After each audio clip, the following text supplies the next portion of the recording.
Cinema হলে 10 টাকার chips খেতে গিয়ে 1000 টাকার চোনা লেগে গেল। মুভি দেখতে গিয়ে এই চ্যালেঞ্জ তো প্রায় অনেকেই করেছে। ভেবে রেখেছিলাম মুভি দেখতে গেলে এই চ্যালেঞ্জটা অবশ্যই করব। মুভি দেখতে এসেছি, আর মুভি দেখলে তো শুধু হবে না, আর আমরা ভেবেছি আজকে একটা চ্যালেঞ্জ করব।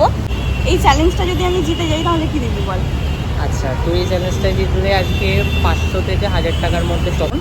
তুই যদি জিততে পারিস তাহলে ওকে আমি 1000 টাকার শপিং করিয়ে দেবো আজকে। আর যদি চ্যালেঞ্জটা আমি জিততে পারি বল, তাহলে আমি করাবো 1000 টাকা। হ্যাঁ 1000। তো চলো কি হয় সেটাই দেখা যাক।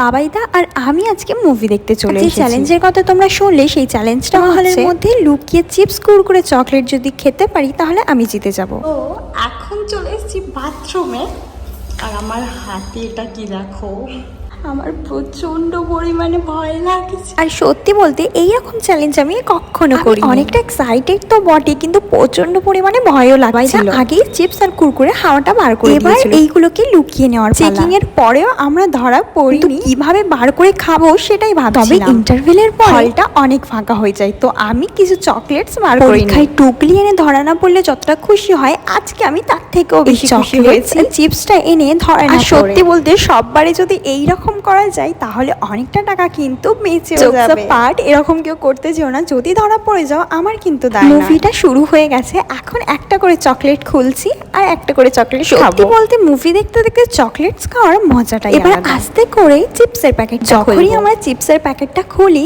বাইরের একটা গার্ড ভিতরে কিছু একটা কারণে, তবে আমাদের দেখা সত্ত্বেও কিছু বলেনি। তখন আমাদের এত হাসি লাগছিল। তারপর চিপসটা খেতে খেতে মুভিটা ভালো করে এনজয় করছি। যে মুভিটা আমরা দেখতে গেছিলাম সেটা হচ্ছে নজরুল তীর্থ। ওখানেকার অ্যাম্বিয়েন্সটা সত্যি অনেক সুন্দর ছিল। ফটোস আর ভিডিও তুলে নিলাম স্মৃতির জন্য। আজকের ওয়েদারটা মোটামুটি ঠিক ছিল, কিন্তু শাড়ি পরে গিয়েছিলাম বলে প্রচন্ড পরিমাণে গরম লাগছিল, তাই বাইরে এসে একটা আইসক্রিম খেতে খেতে মনে মনে তো আমি একটা কথাই ভাবছিলাম যে আশেপাশে 1000 টাকার মধ্যে আমি কোথায় ভালো ড্রেস পাবো, আমার শপিংটা সাকসেসফুল হয়।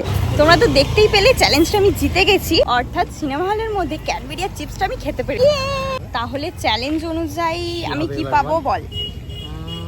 ঠিক আছে, চ্যালেঞ্জে যেহেতু তুই জিতে গেছিস, তো চ্যালেঞ্জ অনুযায়ী যেটা ছিল বন্ধুরা, 500 থেকে 1000 টাকা শপিং যে জিতবে তাকে করাতেই হবে। তো ও জিতে গেছে, যে জিতবে তাকে করিয়ে দিতে হবে। সরি, তো ও জিতে গেছে, তাহলে আমাকে এখন করিয়ে দিতে হবে 500 থেকে 1000 টাকা শপিং। চল তাহলে মলে যাওয়া যাক। চলো তাহলে দেখা যাক কি কি কেনা যায়। টাকাটা আমার ফসবেই, বুঝতেই পারছি। একজন তো ভেবেই নিয়েছিল মুভি দেখতে গিয়ে আমি ফুললি কেস খাবো, ওই জন্য বলেছিল শপিং করাবে। তবে এখন হয়তো একটু চাপে পড়ে গেছে। যাই হোক, জুডিওতে চলে এসেছি। জুডিওতে এখন পুজোর কালেকশন আসেনি। এসেই আগে আয়নাতে নিজের থোবড়াটা দেখিয়ে নিলাম, দেন দেখবো কিছু কালেকশন। আর আমার জুডিওর কালেকশন অতটাও ভালো লাগেনি, আরো কিছু কালেকশন দেখতে চলে গিয়েছিলাম। ওখানে গিয়ে দেখলাম কত সুন্দর সুন্দর জুয়েলারি। এর মধ্যে একটা ইয়াররিং আমার খুব পছন্দ হয়েছিল, যেটা আমি নিয়ে নিয়েছি। জুয়েলারিগুলো সুন্দর লাগলেও কোনো ড্রেস আমার পছন্দ হচ্ছিল না, তো পাশেই ছিল বাজার কলকাতা, সেখানে কিছু কালেকশন দেখতে চলে গেলাম। বাজার কলকাতার কালেকশন আমার ভালোই লাগে। এখানেও একটা ড্রেস আমার পছন্দ হয়েছিল, তোমরা কমেন্টে বলবে আমি কোন ড্রেসটা নিয়েছি। আরো কিছু কালেকশন দেখছিলাম, তবে এর মধ্যে আমি একটা ড্রেসই নিয়েছিলাম। লাইন দেওয়ার পর ফাইনালি আমাদের বিলিংটা হয়ে গেছে। এবার গুটি গুটি পায়ে বাড়ির দিকে রওনা দেব। সারাদিনটা তো ভালোই কাটলো, আর আজকের ভিডিওটা তোমাদের কেমন লাগলো কমেন্টে কিন্তু অবশ্যই জানাবে। আর যদি ভালো লেগে থাকে তাহলে এরকম ভিডিও আরো দেখার জন্য লাইক কমেন্ট শেয়ারটা অবশ্যই করো। টাটা।